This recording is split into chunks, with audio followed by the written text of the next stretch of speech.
Hey, what's going on, y'all? Welcome back to another edition of Lab Rats Culture. And next to me, I have someone that I have called friend and sister for a very, very, very long time. I met her on a little show called So You Think You Can Dance?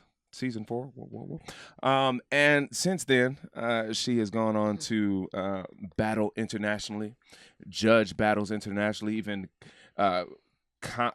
do commentary with the legendary Sway for Just a Boo. She has danced on stage with the legendary artist Missy Elliott, and she continues to kill the game and be one of the most awesome people that I know. Comfort Fedoke, thank you very much for coming to the live.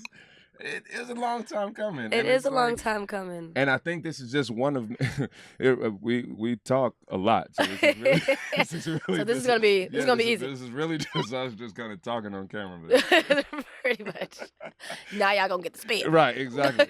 but what's great about this though too is that for those that are listening / watching that might not know a lot about your background, but then also your philosophies, of dance and life, and then also where you're trying to take, where you're trying to take your contribution to the culture now. This is going to be that time to do that. And I'm really excited about that too, because I get hyped about what you're doing and that kind of stuff. So let's take it back. I met you on season 4 of So You Think You Can Dance. This was in 2008, right? This was back in the day. Dang. Back in the day. All fingers are Absolutely. out. Almost. Yeah, that's almost all fingers. 10 years ago. Almost 10 years. Okay. Wow. But the years have been kind. Yes. You've been very, very busy. Mm-hmm. So let me start by asking this. What is the difference between Comfort now and Comfort then? Comfort now is a lot more calmer than Comfort then. Mm-hmm. I definitely have a little bit more patience with myself, where I think before I talk sometimes. Right, you know what I mean? Sometimes I pick and choose, but selective.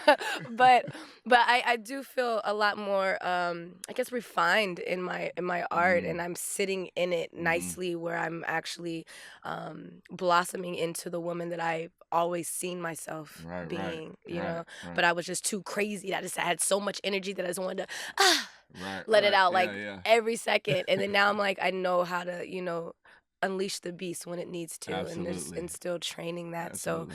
So and obviously experience, you know what I mean? Like going through, like coming from Dallas, Texas, and then coming to Los Angeles, that's from like a slug to a cheetah. Like, you know what I mean?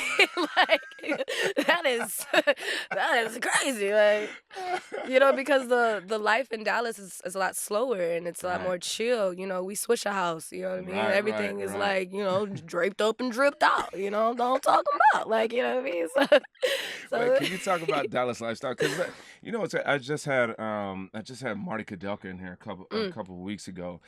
And just talking about the Dallas scene, I mean, it seems like there's such a I don't know what it is down there that produces the dancers. I mean, we had Marty Kadelka, Jason Wright, Lock and Key, Teresa Espinosa, you, Roger Lee, my boy Neptune. And that's all I can think about right now. And more are starting to come out. It's like, honestly, but those, like, some of the ones that you named, like Marty, like a lot of them, like there's separation, because there's still, like how in Los Angeles there are the ones who are more of the studio, and they refine their movement and choreography, and that's that.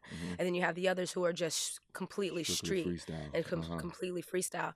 And what the beautiful thing that I've learned from Dallas and growing up there is I grew up in the scene where everyone knew how to boogie. Like, that was the standard dance that everyone had to do. And it was not that they had to, but you just naturally, like the two-step. I mean, being from the South, like, know that you have to know a line dance. You got to know the electric slide. Absolutely. Like, you have to know, like, you got to know certain things.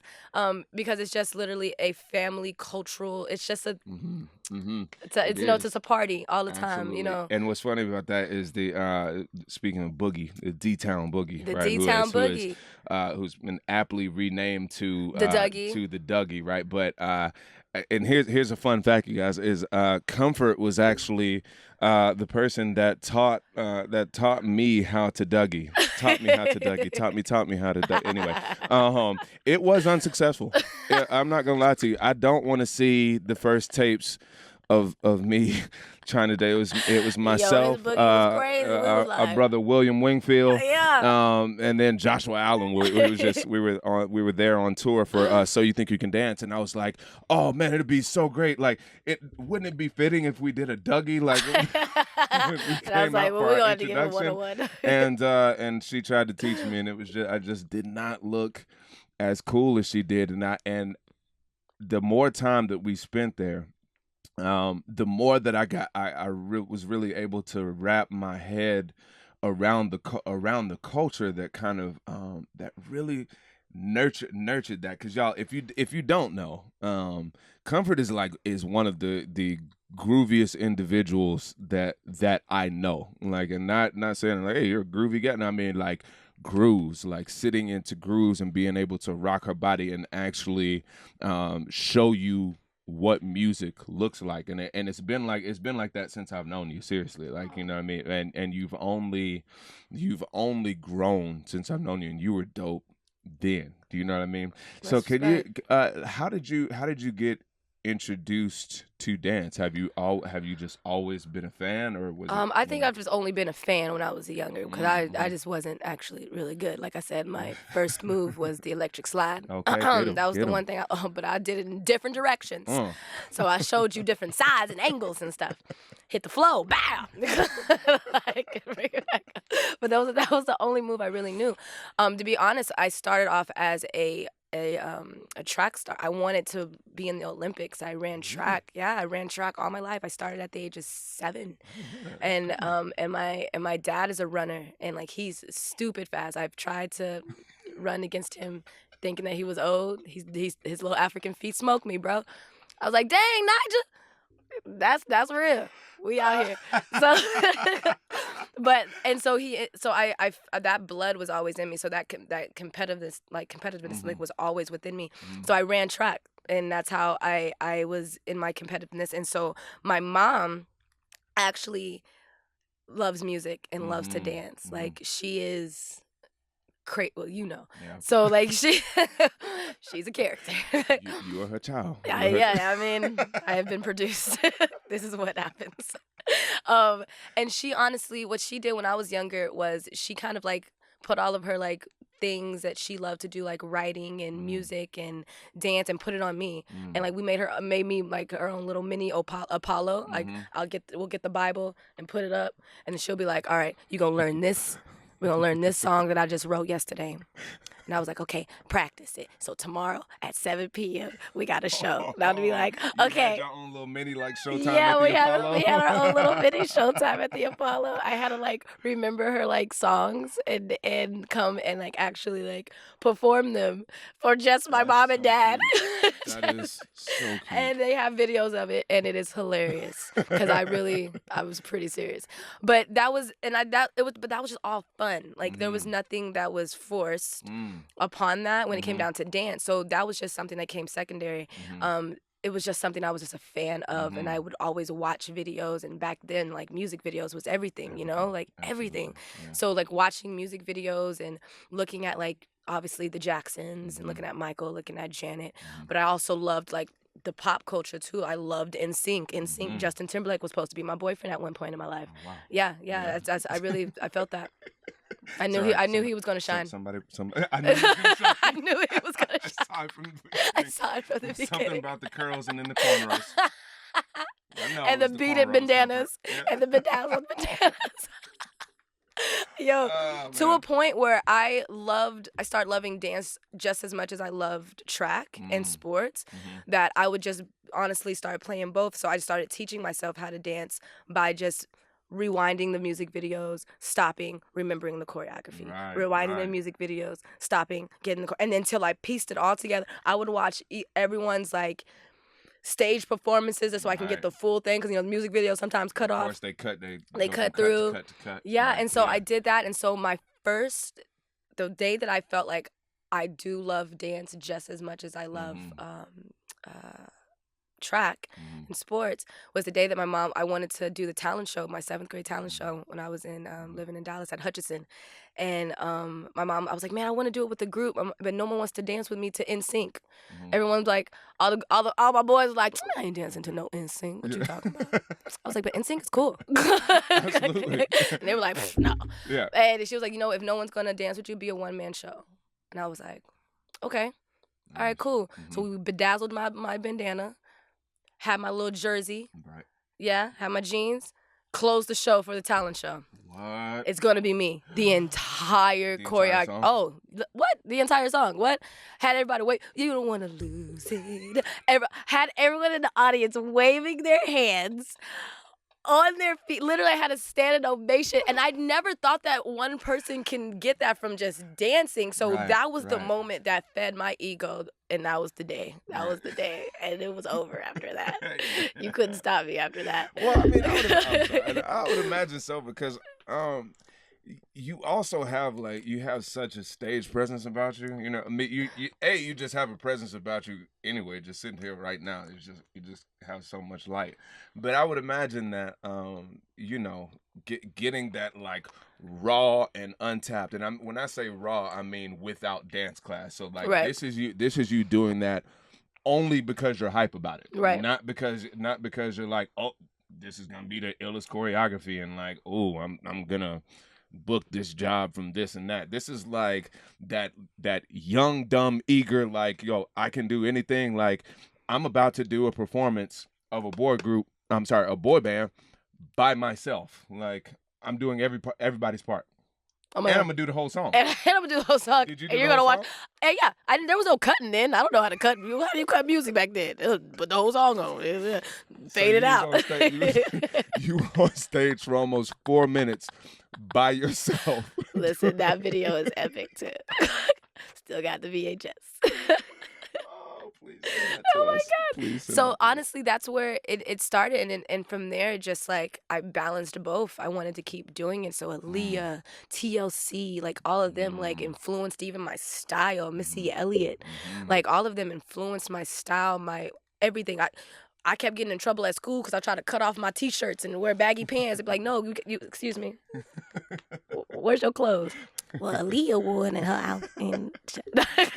Comfort, take those glasses off. Take your glasses off. It's cool. I can't see your eye. Get that bang out your eye. Music and artists, honestly, they truly influenced me growing up. And so, and not to say we didn't have the money but money is tight growing up, you know what I mean? My parents we lived comfortably, you know what I mean? And I was thankful and blessed to be able to do, you know, the little things that we were able to do, but dance and taking dance classes just wasn't one of them, you know what I mean? I literally focused on sports, and then dance was just something that was just passionate, and I can learn for free by watching your music videos. and getting groups together, and after that it was getting crews together and hey, 3 or 4 like-minded individuals, let's make up a dance and go outside and do it. You know what I mean? And I think that's kind of when things started picking up, and you started seeing that it was bringing everyone together, and everyone was just... Now, those like-minded individuals, how did you find those people in school, or had you heard about certain crews that maybe... Yeah, as I got older, it's once you kind of start to immerse yourself in the culture, then everyone I think... just starts... Then I think certain characters start showing up because you open your mind to this entire new world, entire new world, right? It's the same for me in Alabama, where the dance community was incredibly small, but once you find it, then you're like, oh, there all of you are, and then that's this happened. person. You say a person's over here. Oh, great, let's go meet them. You know, so was it who kind of set up that initial meeting that or not, sorry, initial meeting, but what kind of caused the snowball effect of you then going from I'm doing this for a talent show because I think it's really fun to starting to meet up with groups that were also already doing choreography, dancing a lot more often than you were? It actually started after I got hurt in track, and I got hurt, and my shin splints, terrible car accident, everything, and I just was out of commission, and then I had to go to a different high school. Like I've been to like 5 different high schools, so it's just like we were just moving so much that I was like, you know what, I think I won't be able to do what I want to do with track, so I think I just kind of gave it up a little bit and just had to heal, and dance was that second thing. So I found out that we had a school called Booker T. Washington, which is a performing arts school in Dallas. So I wanted to get into that school because my dad lied to me and told me that there was hip hop in there. There was no hip hop in that school. But it's okay. I'm thankful. I'm thankful nonetheless. In the end, I'm thankful, but he lied. So I had to audition for the school. I had to go to another school to wait to see if I got into that school.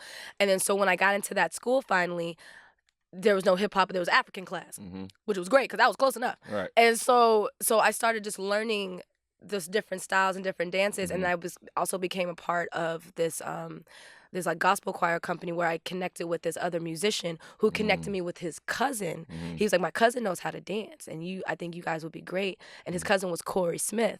Wow. And Corey, which you have met, and that's the day, I think when I was probably like 16, and I met him, and he put me in his group, which was called DWN, Devil's Worst Nightmare. Wow. Christian group. Stomp! Like, we was killing them. And and I met him, and then from there, that's where the snowball effect happened, because meeting him, he was about that life, and I never knew that life just yet, and he was about it, and I didn't know you can do such movement in hip hop in like church, and like those churches that we were going to was inviting that and wanted that, so we were all the time doing that stuff, and then all of a sudden, because we were so connected in the dance world with him, then I started getting connected with other people who were like, hey, we have a team that we're trying to put together, and it was some team called Track Team in Dallas called Track Team. Yeah. And then they were like, we're holding auditions for a group that like Ricky Smiley is a part of, 97.9. It was all connected to, because things in Dallas is always connected to radio stations and stuff like that. Got it. And then so the radio station had a group that they were getting together, and it was Track Team. They had singers, rappers, all that stuff in there, and they wanted dancers to also be the like forefront of the group. So we auditioned. So me, Corey was like, hey, let's just go audition. And that's where we met all these other amazing dancers and folks. And that's where I met Next Level, and I met Disco, and I met Al, and I met, all of those guys. And that's where Crump was starting to be such a prominent thing, and everyone was loving like Shake City and Rise and all that stuff. And so the energy was just starting to flow. And I was like, wow, I found my home here. Because I was also a part of other little dance groups, and I created my own little things. But this one was the one where there was too many of us that was like-minded. I was the only female that was like dancing like them and trying to be like them in the sense of their power. And so, and I was so little, tiny but mighty, but I was like, had to kind of, I had to feel like I had to, hang with the boys when it came down to that. And I just felt like there was enough women, like, girls that was representing that way. So once I became part of the team, we just literally took everything by storm. We couldn't even go to the mall without looking at somebody and being like, yo, wait, hey, you want some? like because the mall plays music, and every time we hear music, like, you gonna get it. And we were just a crew that everywhere we went, we danced, we battled, we vibed. Like, everybody wanted to battle us. Everybody wanted to. We just became that crew. I just started. And then from there, it just became this thing. And they have a show out there called Dance Club 21 that became really popular, like a little local show that was kind of like Dance 360 here. Okay, yeah, I remember that. Yeah. Now, for those watching / listening, Dance 360 was almost like, if you remember. Like the first batch of reality dance competitions, this was before they were extended to like an hour-long situation. It was more like a very quick 30 minutes. You kind of pick a person to battle, and boom, and then it happens very, very quickly. And the next episode, you might have the same people in the room, but it would be completely different battles. It wouldn't be. It wasn't like the follow-along story that we have with like So You Think You Can Dance and Dancing with the Stars and ABDC. see these were very quick. They were quick fire. They were very rapid succession. Right. You know? Tag man. Tag your man. Yeah, exactly. Pick who you want to battle. Yeah. Crowd chooses. Right. You win. Boom. You know what I mean? And so that's what the show became, a local show called Dance Club 21, and us as a crew went on there and destroyed, of course. Right, you know what I mean? And we start meeting other people, and then we start seeing that the dance community was so big, actually, and we were just meeting more people to battle and or more people to recruit in our crew, and it just started just becoming that we became little local like stars, and that for ego was crazy on some of us. So I mean, like, I'd imagine so. and at the age of like 16, 17, I'm at clubs already. My mom was, her heart was all the time, because I'm the only girl hanging out with all these guys, but they're literally my god brothers. Like, literally became dance family. Like, completely. And that's how I learned passion, because I was always in the clubs, and not for reasons of like being on somebody and trying to get a number. We ain't thirsty like that. We were out there literally only thirsty to see who wanted these hands, who wanted these feet, like who wanted this boogie, like, and everyone in there danced, and everyone in there boogied. Everyone, the most hoodest thugs that look like they will smack you if you step on their Nikes. Right. Was boogie. With tall tees on. So when the culture and everyone is doing it in the environment, it's infectious. So it just lives in you. It naturally just lives in you. And so honestly, I think my dance fam in Dallas and the culture of Dallas so much, because their music, the Swisher House, Doro music, like all of them, like they're the reason why we have these like movement, because every one of their songs had to have a dance to it. Right. Every dance had a song. Yeah, I remember I was talking about the tour earlier. We went out one night, and I heard a song and saw a dance that I'd never seen. I had seen it only there. Is the you remember the Ricky Bobby? Ricky Bobby, of course. And it was almost like a movie. We walked into because also this was like right when we got off the show, right? And also Joshua had won the show, right? So we get walked into the club, like it's a situation, right? And then Ricky Bobby comes on, and you run off somewhere. Next Level was with us. He runs off. Joshua runs off, and then y'all are in the middle of the floor with all of these people doing this dance. The Ricky Bobby, and William and I are standing there like abandoned prom dates.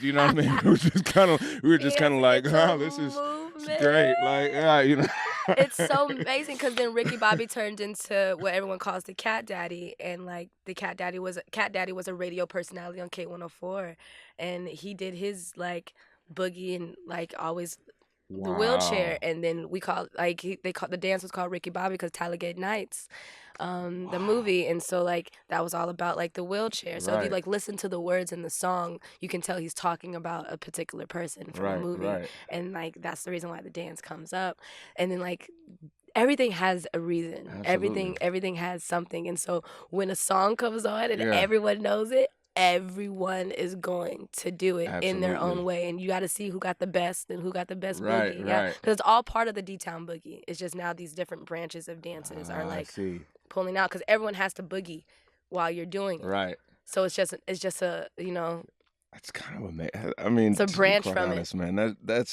I think that's so dope, because hey, that's just what hip hop is. It right? is. You know what I mean? Just well, hip hop as a dance style, not just a lifestyle, but like dances. It's just, it came from social dances, and that is literally the essence of it. Is like those boogies, those things that everybody can do, but everybody does it a little different, and you want to do yours a little better than that person does theirs, and have your own individual twist on it. Do you know what I mean? And I think that's great.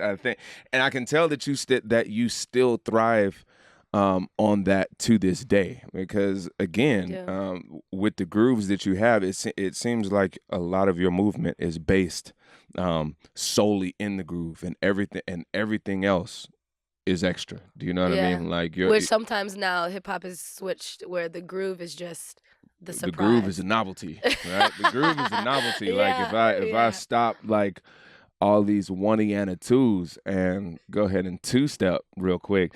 That's what usually gets the biggest reaction from a crowd, right? Because it's the most relatable thing, because there's something inside of your body that says, oh, I can do that too. That's why you get, I think, to me, that's my theory of why, grooves get probably one of the biggest reactions, of course, other than like very clean, intricate, that, because that's awesome too. That's great. But then when everybody stops and just does something incredibly simple that everybody can do, it's just something. It's something. It's like the period. It's like the ending, like the sentence, or it's a comma. It's something that just separates. Very much so. Yeah. Very much so. Yeah. So with that, with all of that experience, what led you to? Can we fast forward and then and tell me kind of what led you to auditioning for So You Think? Had you heard about the show before, or did you watch the show before that much? I'll be honest, I don't think I knew. I don't think I watched the show. I didn't watch the show beforehand. Had you heard of it? I did. I heard of it. Okay. I heard of it, but like again, Dallas. Texas. You come to Texas, there's flags everywhere. We just we. Y'all are Texas. We kind of just in our own little world, Yeah. And things doesn't come to Dallas that often, and so when I hear about certain things, but we had our own little thing going, and then all of a sudden they said it's coming to SMU, like they're going to be auditioning SMU, and I was like, oh, let me look into this show and see what this is. So I kind of like looked it up, saw what it was about, saw the season 3 beforehand, and honestly, I had nothing to lose. We had nothing to lose. Like we went together, me and B. Corey and Next Level, two of my god brothers. We decided to go together, and I didn't know what to expect. You know what I mean? Like honestly, it was just I was fresh. I was maybe out of school by like 2 years by that time, or a year maybe, and I didn't want to go to school for dance. I just felt like that was, to me, in my head, it was like, I think it's silly. I'd rather do something else. And plus I wanted to go to Cal Arts, but I couldn't go, family situation. So I had to stay here, and I decided to go to school for like journalism and broadcasting.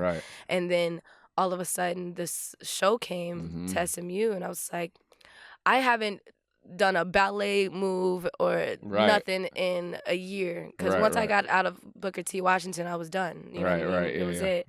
And then went back to my street stuff, and so I still had it in my back pocket. You can't lose too much of it. Of course. And I just auditioned. I just kind of vibed. I think it was just the right time. I think that time and that season, I think how they casted it was incredible, because we all had personalities. We all had our own individual like you know what I mean? Like it was incredible. It was honestly just like God's time was the best time type of thing. You know what I mean? The right time. And so there was no other reason other than there was nothing to lose for me to audition. And so I didn't even expect to get that far, to be quite honest. Like when I kept going, I was like, really? Yeah. Next round? Oh, okay. Smooth walls. I don't know if I killed that. Like, yeah, no. But I just finished doing ballroom. Can I go on? Oh, I can. I can. Oh, cool. Oh, dope. Yeah. So each round, I was completely surprised, because I didn't have any expectation. You know what I mean? Like there was no expectations that were really in my head. It was just, I just enjoyed the fact that I was meeting new dancers, and I was showing my boogie to people. Like absolutely. I just wanted to just share. That's the greatest thing to share, right? And I mean, I think that's really important to say too, is that I think we also caught the show being So You Think You Can Dance. I think we caught the show at a time where it was still relatively early. I think we just, you were just an all-star on the past season. That season was 14. No, I'm sorry. Yeah, season 14. Season 14, right?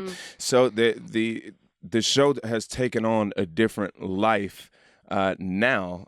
It's just matured quite a bit, and so therefore the people that are auditioning now, these are kids that have been watching the show since we were on, to be quite honest. Do you know what I mean? Yeah. So the show has taken a new meaning to them than it did for us, because I believe for us it was something that was just kind of like, oh, that sounds cool. Like, oh, I can do that. Like, and also for me, I remember watching Ivan Kumayev on it, who was also partnered with my wife, by the way. But anyway, I remember watching it and being like, man, that's really dope. Like, yeah, I guess. Oh, the auditions are tomorrow. Okay, cool. Yeah, I'll go. Like, Yeah. you know, it wasn't like this is my everything. Like Yeah.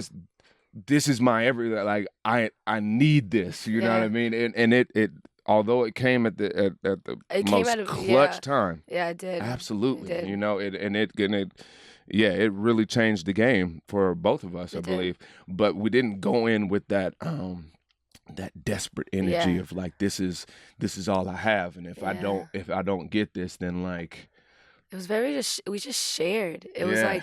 was like sharing. It reminded me of I feel like how I went into that audition, I go into all my actual auditions like Mm, that, where I have no expectation, and mhm, it's better to vibe with everyone mhm. and to almost like make it hard for them to choose who they should pick. Absolutely. Because when everyone is connected and everyone's vibing, you're feeding off of everyone else's energy, and it's like that give and Right. take Right. that happens, and then you just start elevating, you start Yeah. and you're just now in another place, in another world, Absolutely. another level of your expertise because you shared, Absolutely. and they Absolutely. were able to give that back, and Exactly. so now we're all in this like new level, and Mhm. now you're like, hey, actually, the whole group, The you're whole all group, safe. yeah.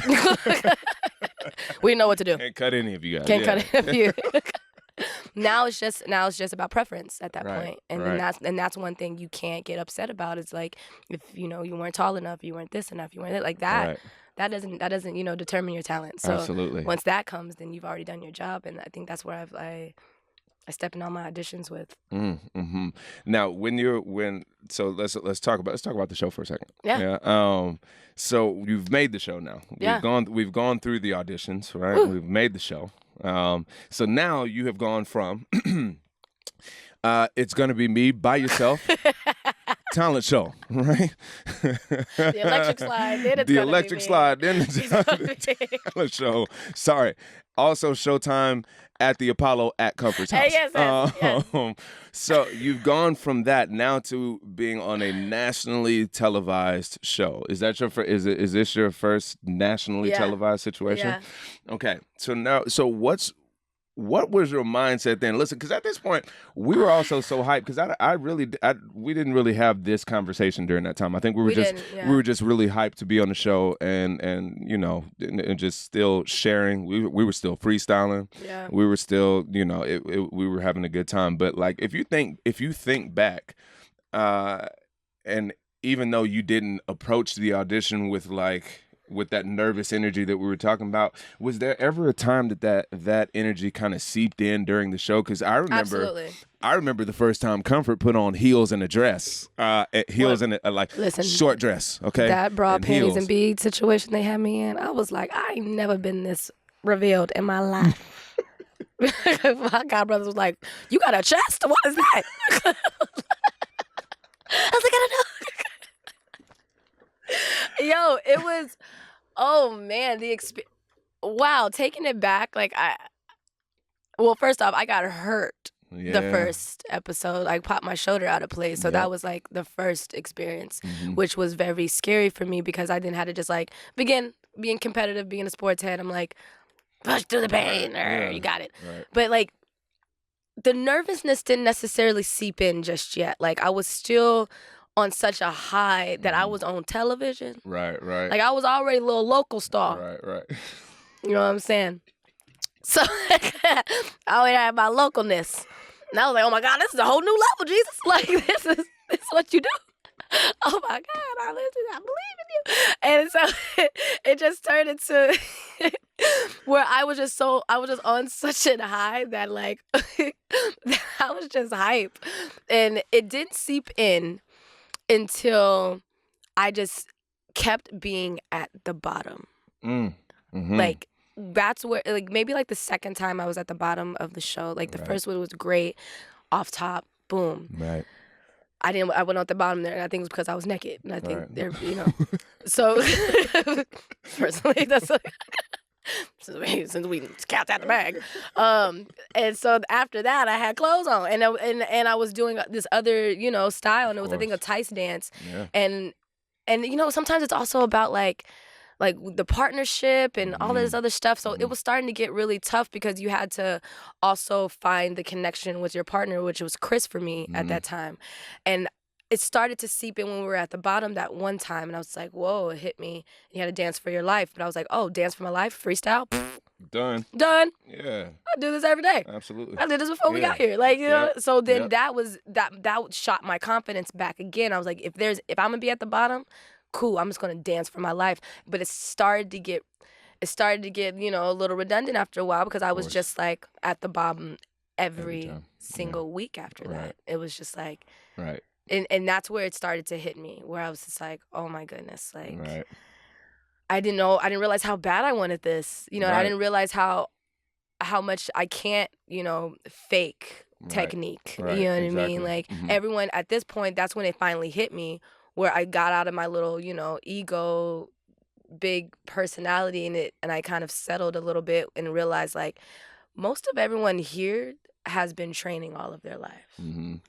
And I've only done this for 2.5 years at a school. Wow.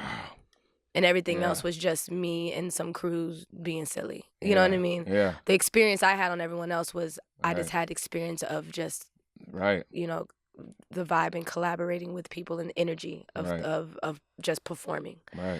Everything else was just me just like winging it at that point. So it started to hit me at that, like being at the bottom each time, where I was like, God, I actually gotta like, I gotta come up a little bit. Okay, I gotta, you know, be a little bit more precise with like the movements, practice a little bit harder, if I like whatever it is to not be at the bottom again. And that's where I feel like my nerves. Do you remember any advice from any of the family at home during that time? Because I know you did a really good job of really staying connected with the community that you came up in.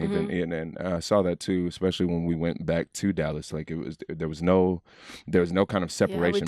We threw a big session. Absolutely. Yeah. So during that time, was there ever a time that you were talking to any of the big bros or anybody that, you know, kind of expressing these things? Was there anything that they told you that you remember that you could share? Like, yeah, like all of them, of course, like my god brothers, like they honestly was just like, Comfort, who are you?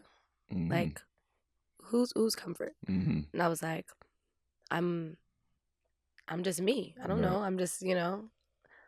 She was like, but start naming who you are. Like, what about your personality is this? What is this? Are you determined? Are you strong? Do you push through? Are you a fighter? I'm like, yeah, I'm definitely a fighter.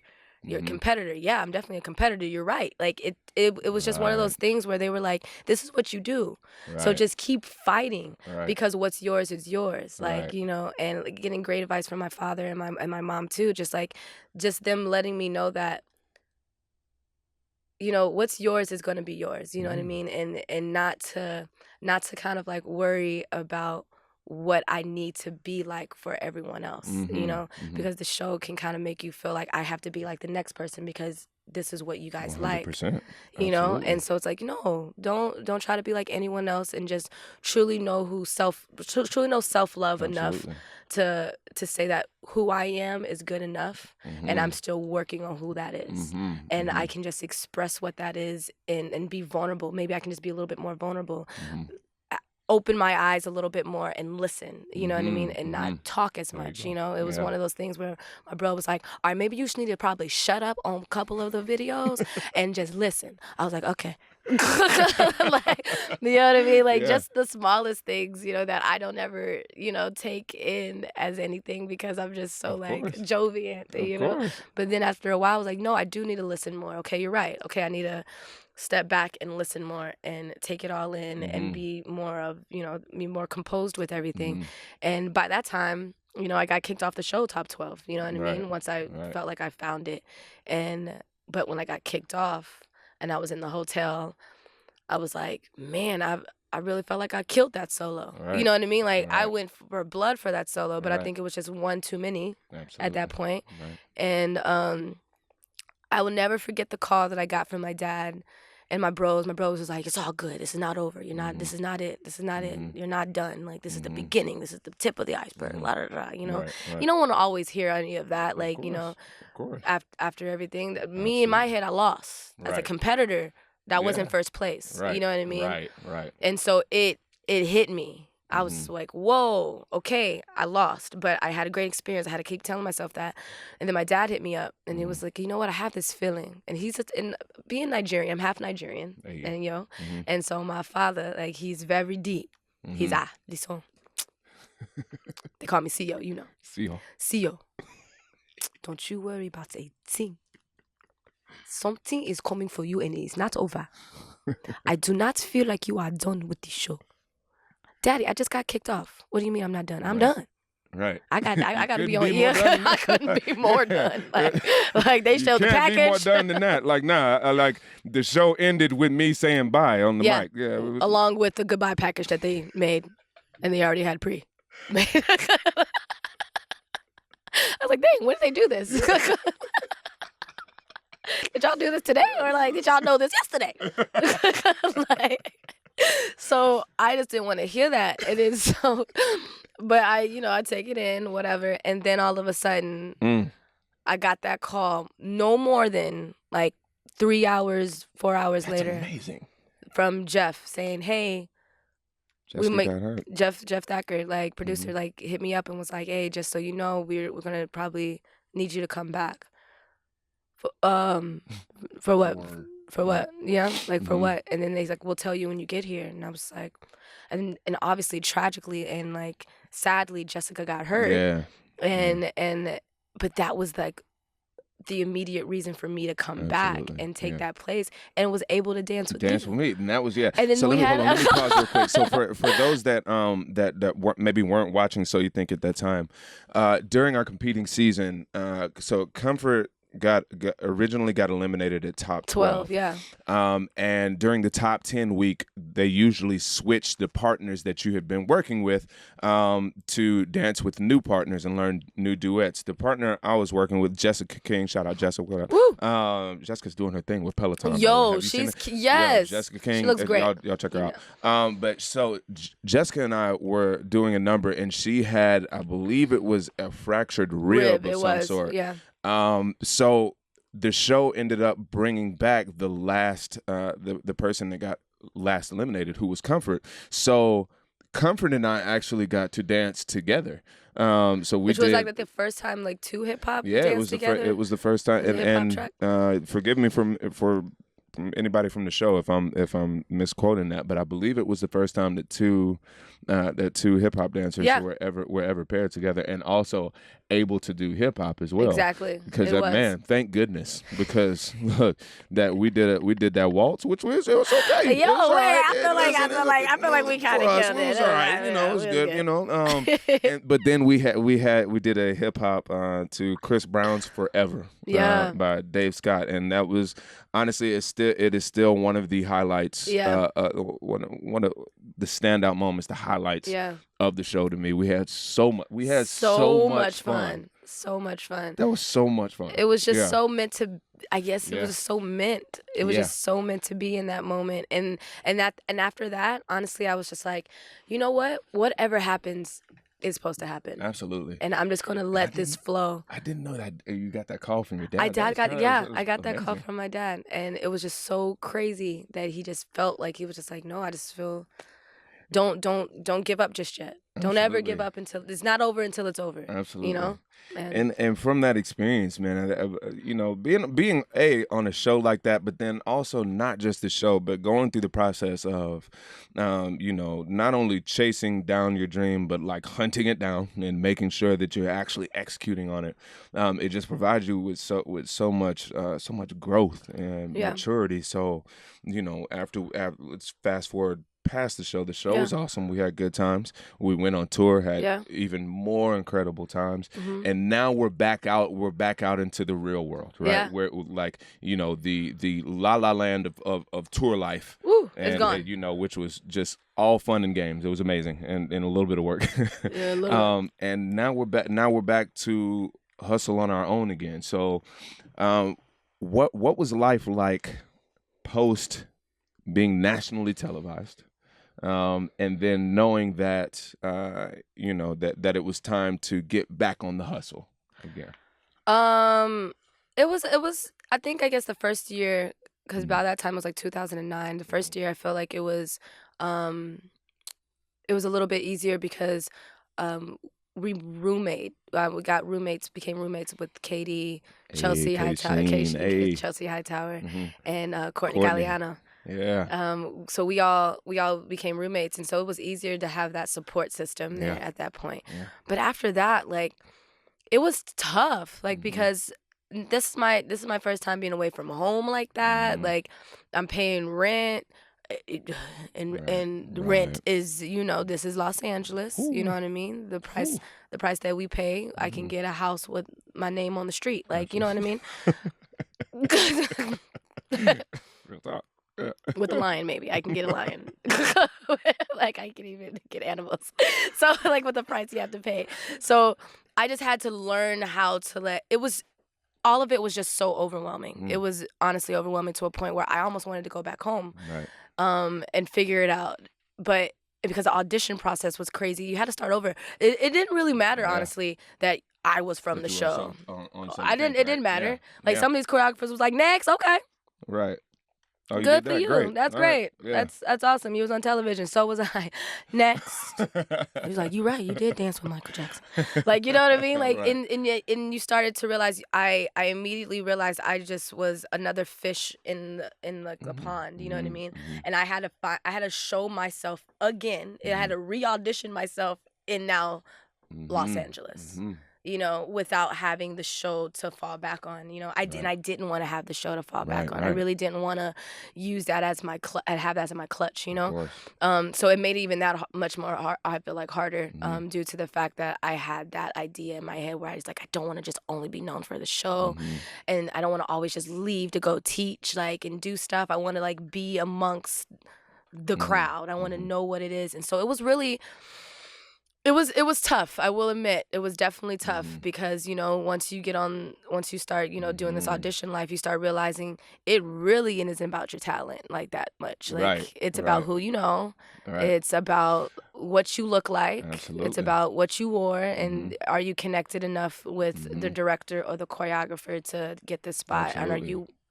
It's And like the talent only takes you so far. the talent only you know, takes you so far. You can be the most talented dancer, but you're right. If you're not talking with the right people, if you go to the audition wearing the wrong thing, Yeah. combined with the choreographer not knowing who you are, then Right. you're doing yourself a disservice. And also, if you burn bridges while being on the show, because on the show the choreographers are the ones who are working outside of the show. So we had a chance to actually work with the choreographers who are booking dancers on a regular.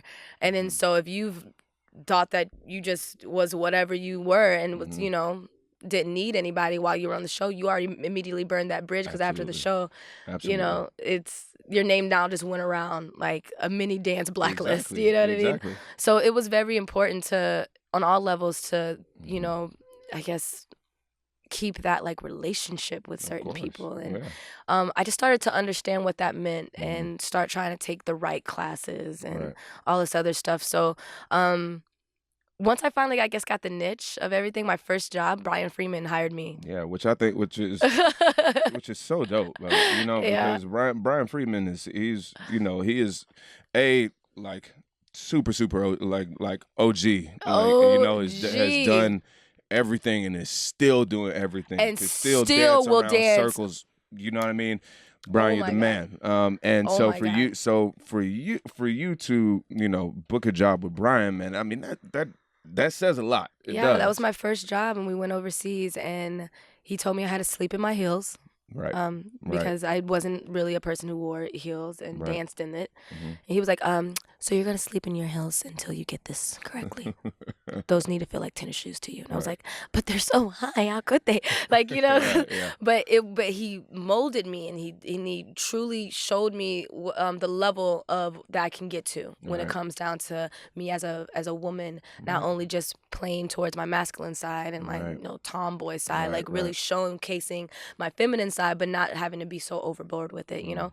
So that was my first job, and after that I felt like, okay, I'm starting to get the hang of being in this community and understanding this world and understanding the audition process. And so I had to immediately go back to like I said before, how I auditioned for the show in the first place. There's no expectation, you know what I mean? Because after a while I was like auditioning and being like, looking at my email, did I get it? Okay.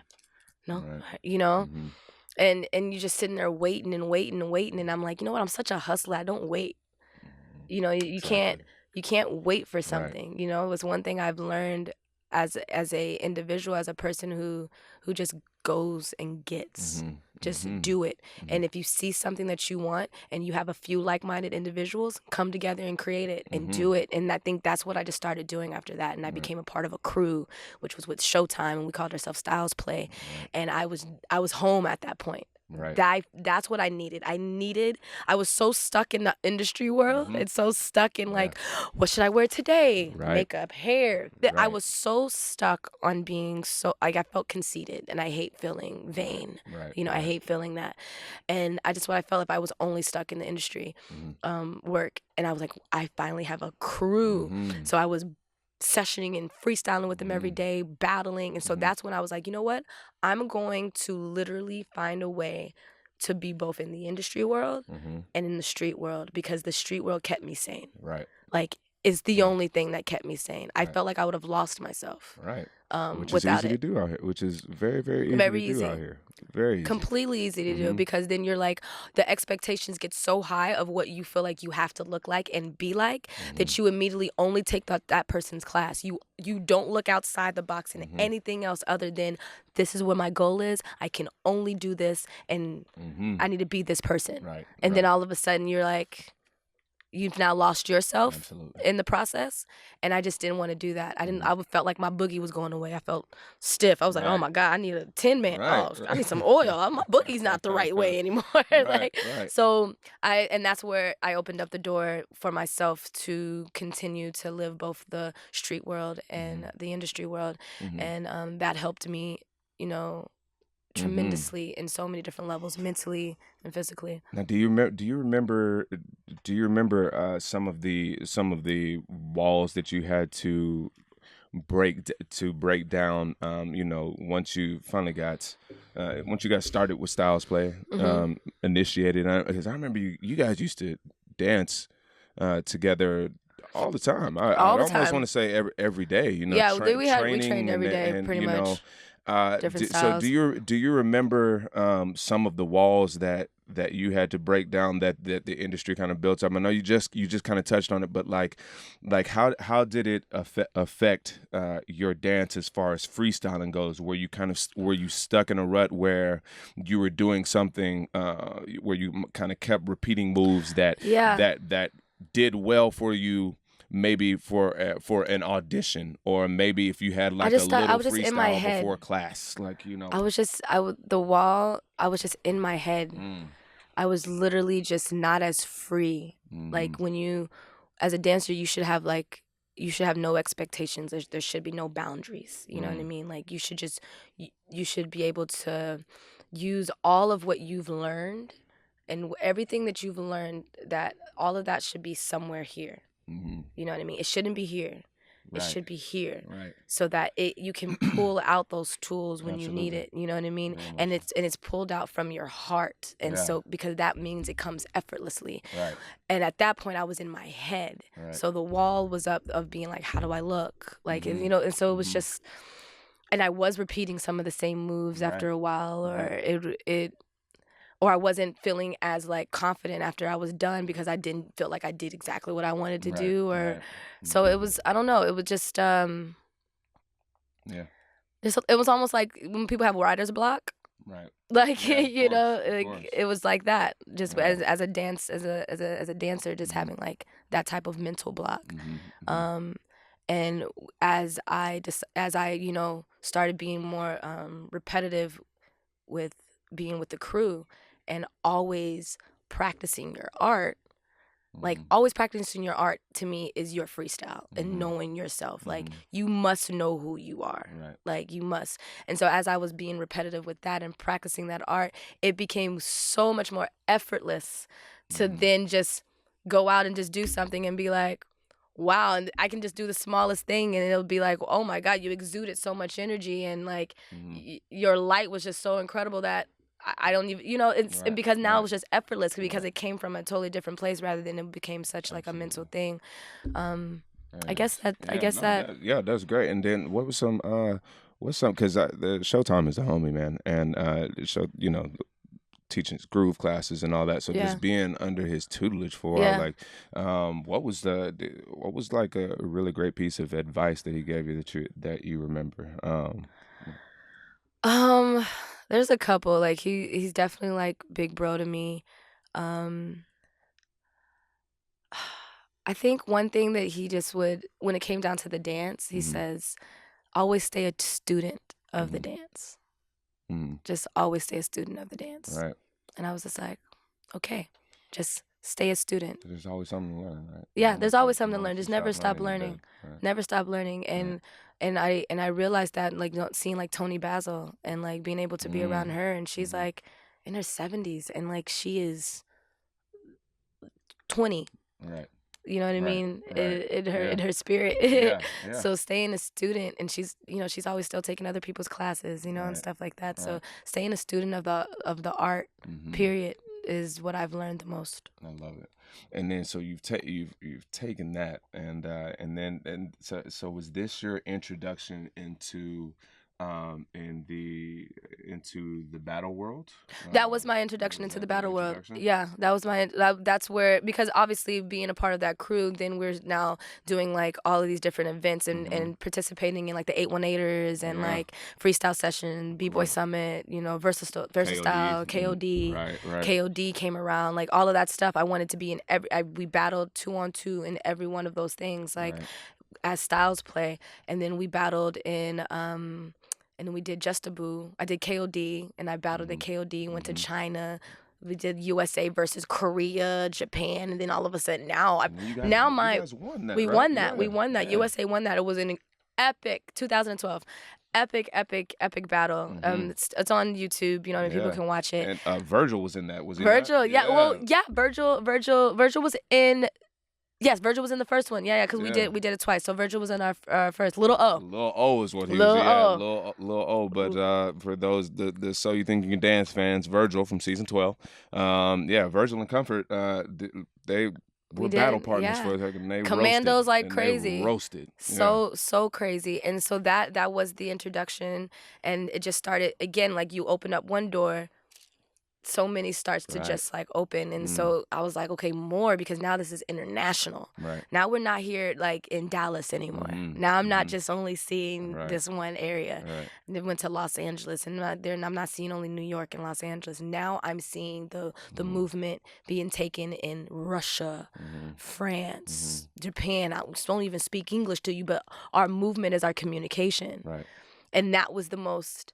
Then that was my drug after that. That immediately was like, okay, this is what's fueling me. Right. The fact that our movement is our communication. And so me and JJ, who was also on So You Think You Take, season 13. 12. Season 12. Sorry, that was also Street versus Stage. Same season as Virgil. And me and her did Just a Boo. And we won in Just a Boo, New York. Dope. And we took that to France and made it to the top 16.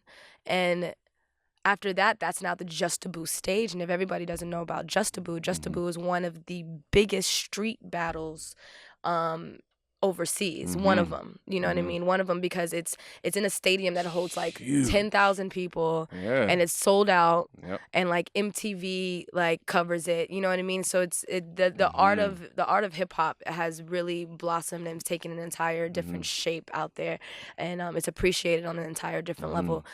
So we were able to hit that stage and bless that stage with our energy, and then being able to come back. But that was one of that I feel like Just a Boo is one of the spots that a lot of street dancers are like, that's where you like show yourself. That's the place where you really there's a line drawn between countries. Right. That's the true Olympics. That's the dance Olympics. Absolutely. And there's so many other platforms of different events that do that same thing. But around that time it was Just a Boo.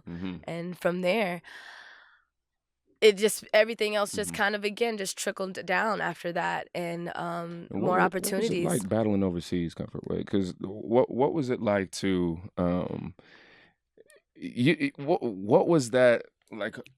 Because I've watched all of them. Everyone that's online, I've watched them. But in your head, what was it like going toe to toe with someone from another country, were you The communication is definitely different. absolutely The right? communication is definitely different, Uh-huh. and it's because I found myself because they're dancing to hip hop music, right? They're dancing to the hip hop tracks, which actually have the MCs on it. Mhm.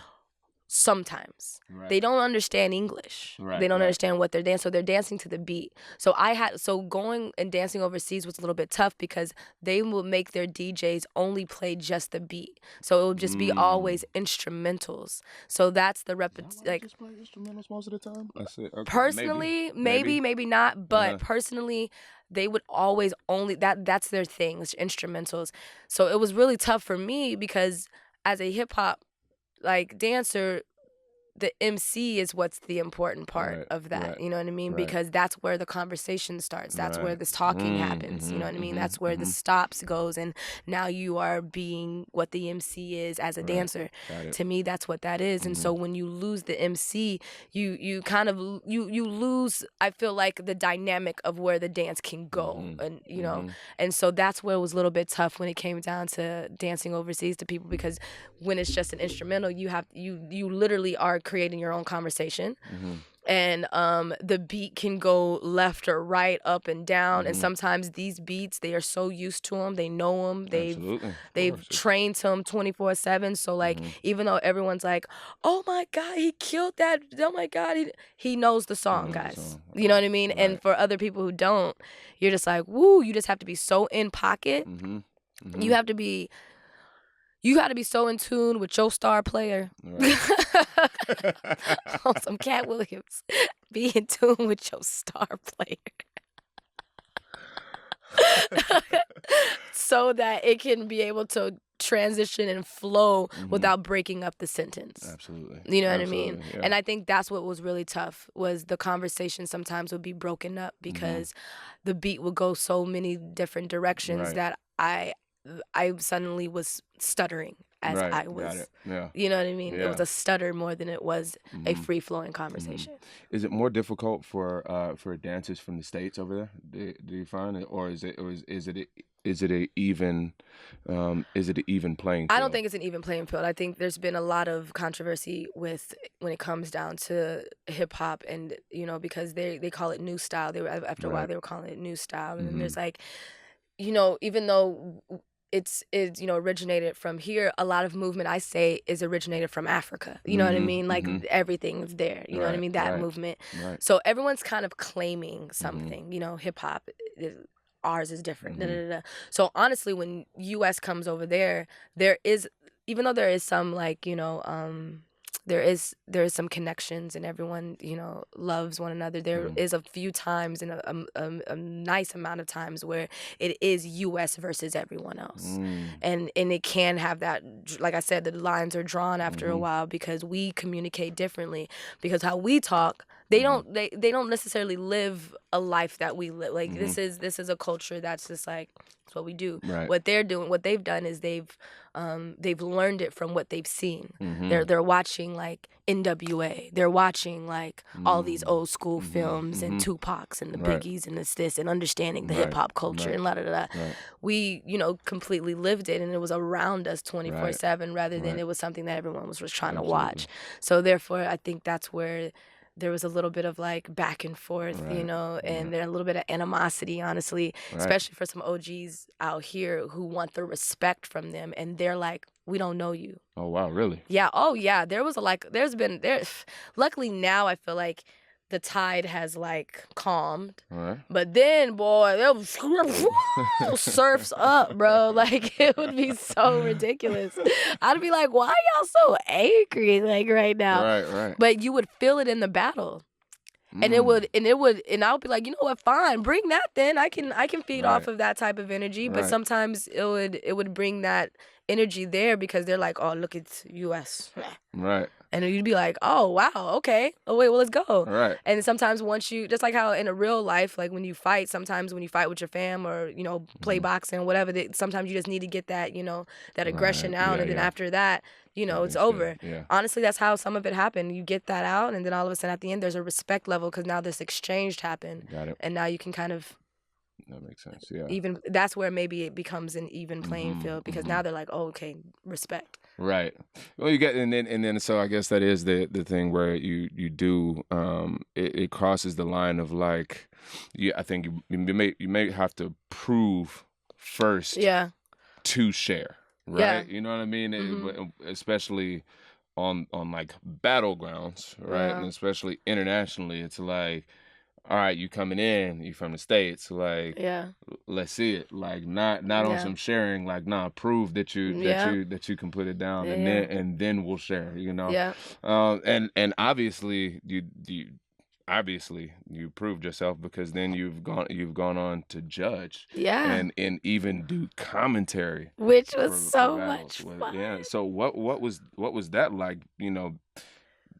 Being on both sides. You've done the battle, but then now you get to judge the battle, and then after It's judging, you tough. get to, It's you know. tough. Me, it's still tough to judge, because it's like everything with judging, it's preference. Mm, That's all. mm, That really is, and mhm. not everyone's gonna like your opinion about how that person, connected with a beat in comparison to that person. Like, Right, it's just honestly preference at that right, point, especially when it's a draw. right, But as a commentator, right.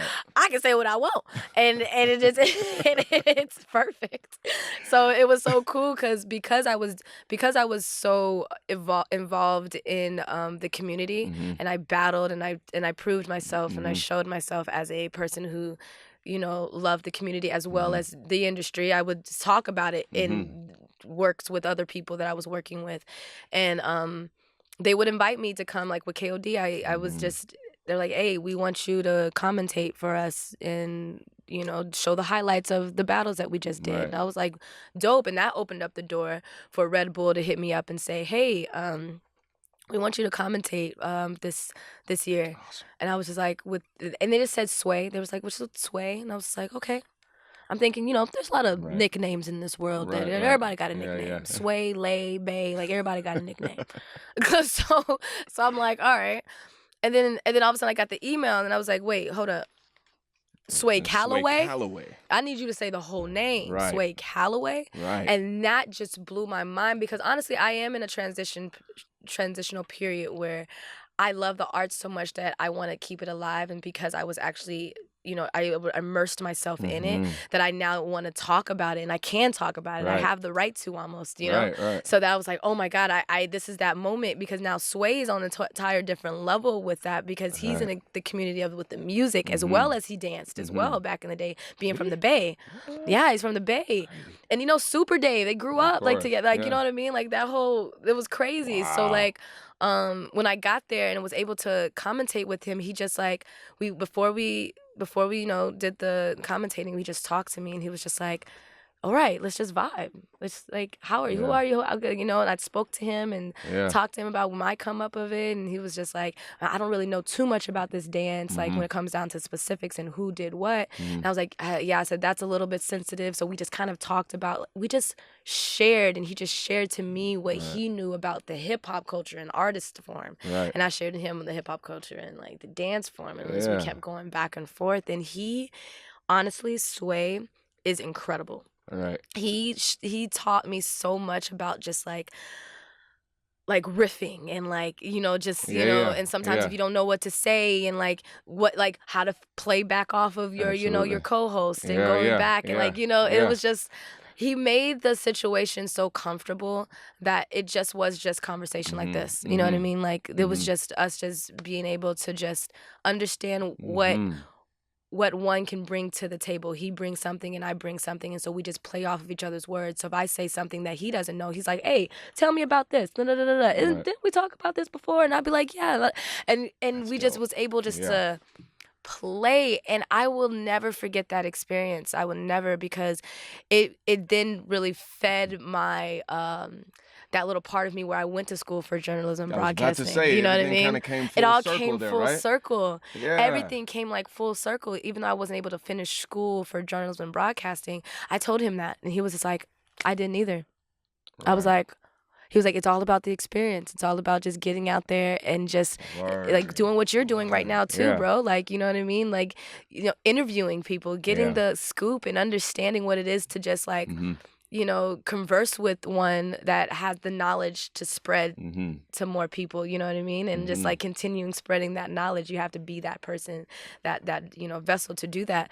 And that's really what he just kind of taught me, and just knowing who you are as a person. It just went right back full circle to being like, who are you? Right. Because that's what's gonna sell, because you got to be a person to be able to get that information out of that other person. So you have to make the atmosphere so comfortable that the camera's not there. Exactly. You know what I mean? You aren't necessarily doing an interview.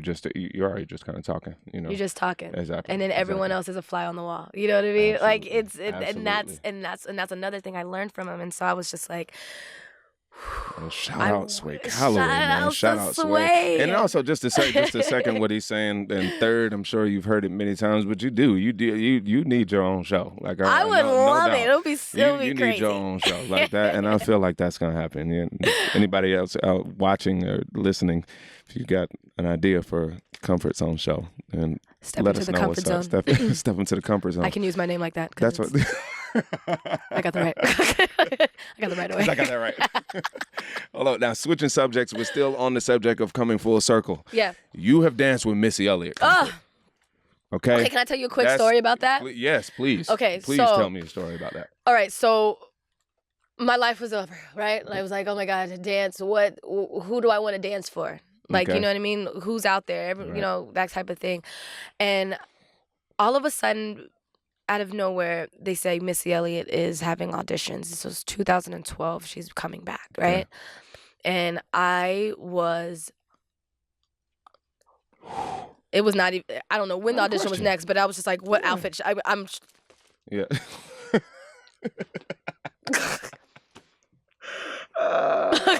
Working on poses. So I was so hype, and then I went in there with no expectations, and I was just like, cattle call, obviously, right? Huge at Debbie Reynolds. Wow. Huge cattle call. Got in there. Everyone re-auditioning. People who even danced with her before. Missy hasn't been, when she came back, she hasn't been back since Lose Control by that time. Like, that was her last music video when she came back in 2012, right? So we learned the dance Get Your Freak On. That was the dance we had learned. And, hi-hat, Corday, Troy, like they were, teaching the dance. And I was just like, oh my God, I remember this music video. I remember the vibe of the music video. Because that, like I said, back full circle, back then, I was looking at music videos and learning choreography and seeing the vibe. So I never got taught. I just saw what it was supposed to feel like and wanted to just exude that same energy that they were sending off the screen. Yeah. So I just kind of just went back and I almost researched. I was watched all her music videos again and saw the vibe. And so anyways, once it was time to audition, we go into the room. Oh, she's sitting in there with hi-hat and just sitting there chilling. Missy Elliott, and I was like, oh my God. And obviously they're freestyle in the beginning and perfect. So freestyle, do the choreo, ba, killed it, not enough, whatever, right? Okay, it's over, it's done. You get maybe twice, switch lines, do it, and then we're done. And she's looking at me. I remember her just this is her. This is Missy. Really, when she doesn't want to show you that she likes something, she'd be like,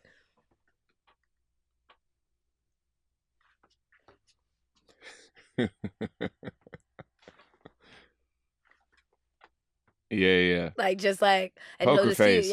She'll just just look at you. Right. And I was like, oh my God, did she like me? She hate me? Oh my God, I don't know. Right. And then literally, I don't know, I can't remember how long it took, but all I know is I was the only one she chose. The entire audition, she only picked one person. I was up top. That's what I'm talking about. And I was like, what? She only picked one person. And when I finally got on the road with her, she told me, she was like, I only picked you from Los Angeles audition. And it went around. Everyone was like, who got it? No one got it. All the agencies were like, only one person got the audition. And they were like, who was it? And it was like me. And I was just like, what? I'm the only one what do you mean I'm the only one that booked it out of all those people? So when I spoke to her, she was like, you literally exuded the energy that I remember having when I actually came out beforehand. She said everyone else was trying to dance. You were just dancing with no expectation. That was her words. You were dancing with no borderline, no anything, just eye contact and just fun. And I was just like, cried. I was like, Right. cue tears. Oh my God. And it was, and at that point she decided to, she was like, I'm not going back to Los Angeles she's like, she just felt, and this is honestly, like a lot of people was just like, she just felt like everything was just too stationary. And she was like, no, I'm going to New York. So she got the rest of her dancers from New York. Wow, really? And we stayed in New York and did the Black Girls Rock. And ever since then, I've been her dancer, and I've been dancing with her and learning from her since then, since 2012, on the road with her. And I've learned. I truly am. Yeah, I did not know that story. Yeah, that's what happened. happened. You said you were truly something. I'm sorry about No. I know it's because it's that. It's when I retell the story again, I'm like, I can't believe I'm the only one you chose from Los Angeles, and it was because of that, and that really put a stamp on saying this is how you're supposed to be. Like where I'm at and who I am as I'm exuding this energy and not having expectations and just kind of just going in with just full light of the situation and just giving them a vibe and an energy that makes it's infectious. Honestly, just infectious. It's like her music. Right. Be a dance artist. Right. And that's what Missy picks up on. She picks on dance artists. Because anyone and everyone who's a part of her crew all do something else. That's very true. They all have hidden little gems about them. And all of them either come to be famous this or this person or that. Or they all, because when you're around such greatness like her, she sees it and she only wants to have that around her. And she appreciates dance so much that anything that she does, she has to have her dancers with her. Right. And how vocal is she about dance? Like, does she drop into the? She's in all of our rehearsals. Okay, that's what I was just about to ask you. You know, some artists don't come in until much later, until maybe they're needed. But does Missy sit in on the rehearsals? I call her consultant choreographer. Choreographer consultant is her for sure. Right. Like she's literally, if we have rehearsal from 9 to 10, she's there from 9 to 10. She'll bring her work to the table. She'll be there. Wow. I mean, that's probably, you know what I mean? Like she's there. The reason she's so great too, because she's hands on with her art, right? Yeah. From front to back. She's hands on with it, and if she doesn't like something, like she'll be like, "Hey, Comfort, you from Dallas?" She'll be like, she'll play on your strengths. You from Dallas? What's that move you was doing yesterday? I was freestyling. What was that? Put that in here, because I don't want that other stuff. Because right now it's just looking too much like a choreography group. Like she would only invite people in her circle that literally has something different to bring. Like she has this girl named Blair Christian who's been with her since like forever, and she's a footworker. And like she just knows Blair, like, hey, can you give me some like this, give me some whatever, give me some footworks here, blah, blah, blah. Comfort, you being from Dallas, I know you got that slow dance. Can you give me some of that slow dance, whatever? Like all of, like, she literally sees that's why she's in our rehearsals all the time, because she doesn't like, honestly, one person just like only overseeing the whole thing, because she feels like that's not enough like levels. So she's like, I think everyone needs to have something in there. That part, can you switch that part? Y'all doing that too? We literally are just learning choreography. And she like, something ain't right about this. I'm gonna need y'all to learn how to dance right now with this. So she's looking at her face and she's like, why y'all look so dead? Y'all must think y'all killing it, because y'all not. Like, listen, you have to have tough skin. Right. And you have to just have to know yourself so well. Right. And be able to take constructive criticism, because she's in there giving it to you in front of your face. Right. While you're learning it. So while you're learning, you must also be performing at the same time. I mean, look, that's training I think that you can take with you anywhere, though. Everywhere. I think that's some of the best training anyway, right? Like, the best ever. Like you're immediately now. And she immediately teaches you the power of the power of the community, the people around you. So now you're completely not only looking at just the audience, and you're not just looking at just like, I'm here on the stage by myself. No, you have now you've done a 360. You're now looking at the person to your left. You're now looking at the right. You're now she wants you to sing the song with her. Right. She'll come to us with Pass That Dutch. We learn Pass That Dutch. Now we over here river dancing now. We over here doing all these moves, and she'll be like, what kind of dance is this? And she'll put the mic in front of your face, and you better sing it while you're dancing. Dutch! Dutch! Don't be at the end of the line, because you're going to get that mic in your face. So it's always a party with her on stage, man. I honestly, that's my dream job. That's so cool. And she's my mentor. She's like big sister, and like I'm honestly just so extremely grateful. That's for incredible. That's incredible. And also, so you've danced for Missy Elliott. I'm like living vicariously through you. Like, you know what I mean? Because not only is Missy just like, I love Missy, and I've loved Missy from the jump. But then there's something about seeing like somebody to consider a family member, and then also knowing your history with Missy and Missy's music, her videos. So seeing you up there, we're just like, it's just one of the greatest joys, you know what I mean? Because not only am I hype about Missy being back, but there's like this extra level of hype because like I get to see you back there too, like, you know, and it's just it's an incredible thing. But then that's also not the only place that I've seen you. You've been able to do films. You know, we did Step Up together. You did the High Strung. And now you're starting to create your own content. You know, whether it be, you know, can I call United We Stand short films? United, like pretty much. Yeah. Can you talk about United We Stand? So United We Stand is something that I put together with my producer, because I also do music. A lot of people didn't know that I did music, but I've done music even before dance as well. So it was like, that was something that was my love, poetry. So my producer, Beat Slayer, incredible. Shout out to Beat Slayer.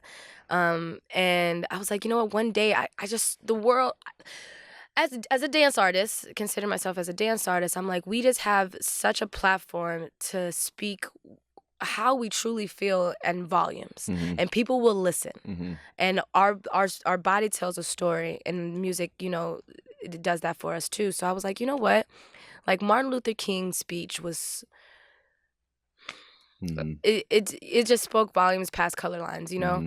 Which speech? Yeah. Which speech? Which one? I Have a Dream. I Have a Dream. Martin Luther King's I Have a Dream speech. And that speech to me, like, it really hits home, and it hit home like completely. And I decided with Beastly, I was like, you know what? Can we remake Martin Luther King's speech, I Have a Dream, and like chop it up a little bit, and like make him sound like he's rapping. Let's see what that would be like. And he was like, that's crazy. Okay, let's do it. Come to the studio. Let's do it. Like, so we start chopping up certain sections, blah, blah, blah, putting it together, repeating, I Have a Dream, repeating, like, whatever, and just start playing. He put his Beat Slayer funk on it, you know what I mean? And then I was like, whoo, I'm going to create a walk. I want to create a dance march. And pretty much I decided to go down the street of Los Angeles on Martin Luther King Street. And I went into the area first, and I spoke to all the stores there, the barber shop down there, like the Lemert Park, that's a community, you know what I mean? So I spoke to all the owners in there, and I told them, I have this idea, and I want to bring a group of, you know, people together of all races and sizes and, you know, cultures. And I want to have a dance march, and I would love to use this area. Is it okay? Blah, blah, blah. And they're just like, oh, yeah, absolutely. Put the community on the map. Absolutely. Do that. So I decided to pretty much like create a march, and everyone just starts gathering in. So you just never know who started to come into frame. Everyone was just kind of coming into frame, and until at the end, it's just a mass of people of all cultures coming together and saying, I have a dream, united we stand, you know? United we stand, together we dance. And that was my idea. And all of a sudden I was like, when we finished and we edited and put it all together, Mm-hmm. it was like breathtaking, because I got a lot of great responses from, like, especially older people who were just so like taken back on, who's next? Oh wow, I wouldn't think that person would be hanging out with that Right. person. Oh, I wouldn't think that person would dance and do that. Right. Like, and even Right. people who weren't dancing, they would just come in and Just walk. Absolutely. walk to Yes. one of his sections. You know what I Yeah. mean? It was just a walk of everyone who was, that believed in equality, everyone Mm-hmm. who believed in, whatever they truly believed in. And this world is just so crazy, Mm-hmm. and there's so much separation, so much still Mm-hmm. segregation. There's Mm-hmm. so, Mm-hmm. there's so much racism. There's so in on all Yeah. levels, and I just wanted to create something that brought everyone together in dance. And Martin Luther King's speech Mm-hmm. really actually speaks volumes and brings everyone together. Mm-hmm. So that's something that I want to actually take from country to city to universities to Yeah. whatever. Like, if there's something that you guys want to speak about and there's a community that y'all want to do this with, let's walk I love together. that. You know what I mean? Let's Yeah. do that, and let's do this walk and see what happens at the end, and I we all love that. collaboratively at the end say how we feel. I love that because especially that line, united we stand, together we dance. I think that's it's so applicable Hmm. on so many levels, and also worldwide.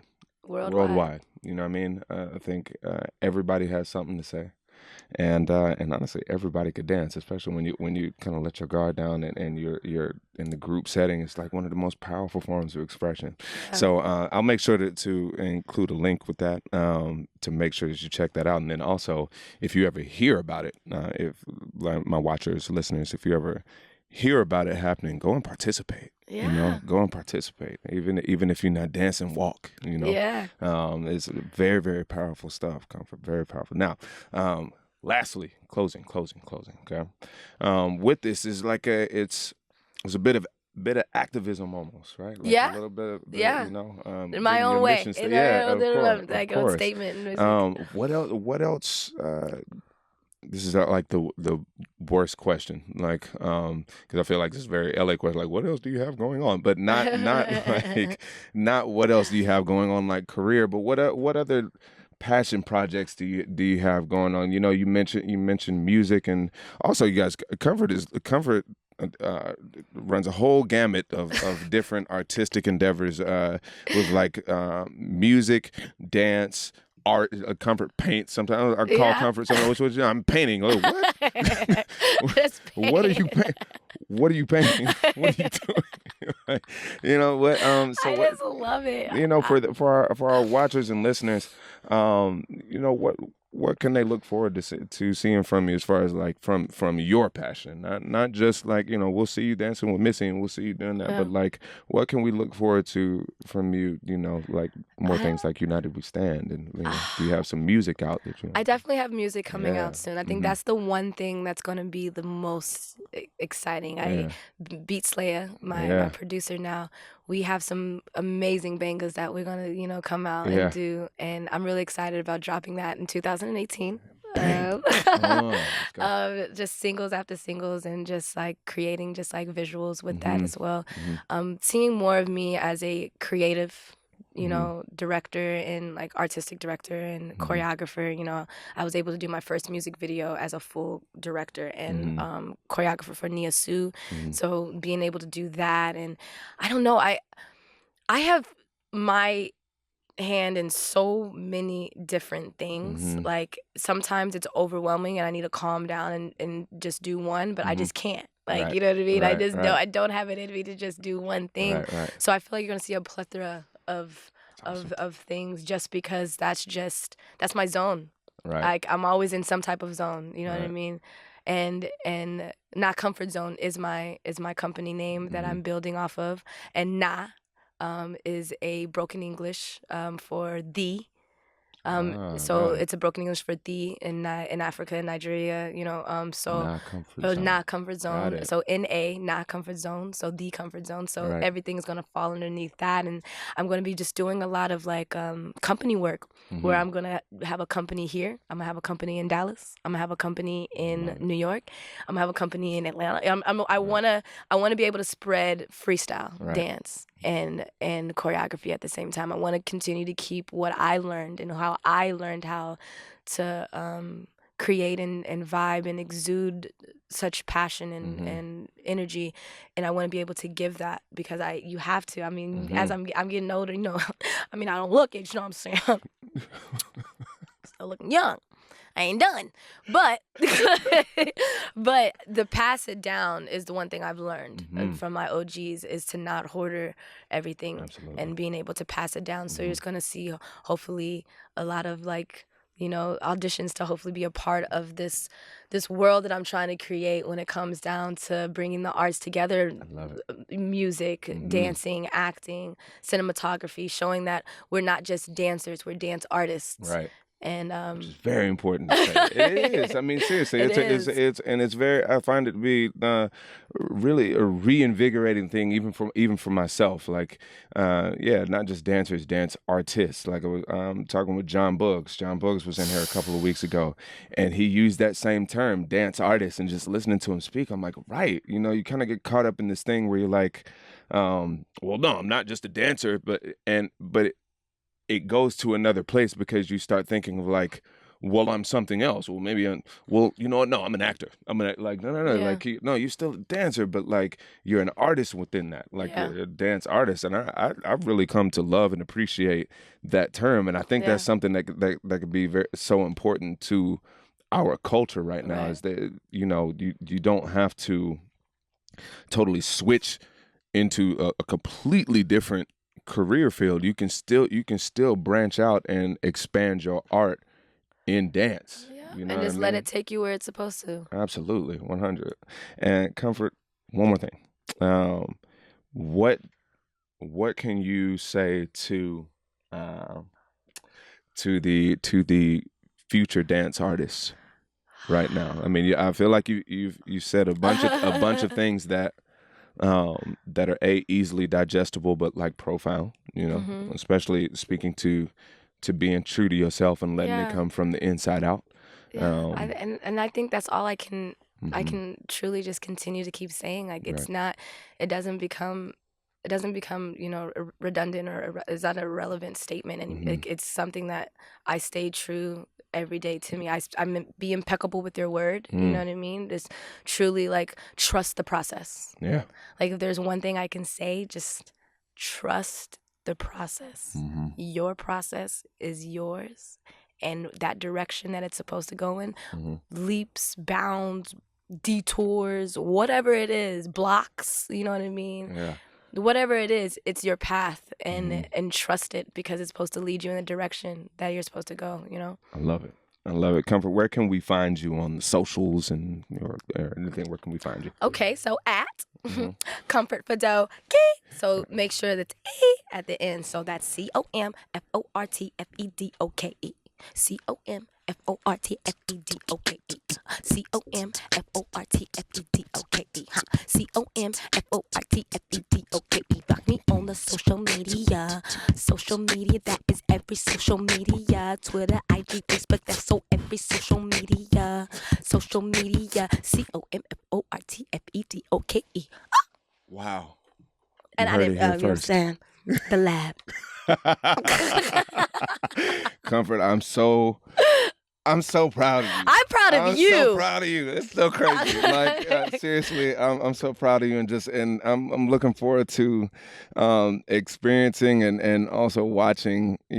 Everywhere else you're about to go in the light that you continue to shine for others. I appreciate you so much. I love you, I and love thank you you. for coming to the lab. Thank you for having me, Yeah, thank y'all bro. so much, man. Hope you enjoyed it. Y'all look out for Comfort, man. Peace. Peace.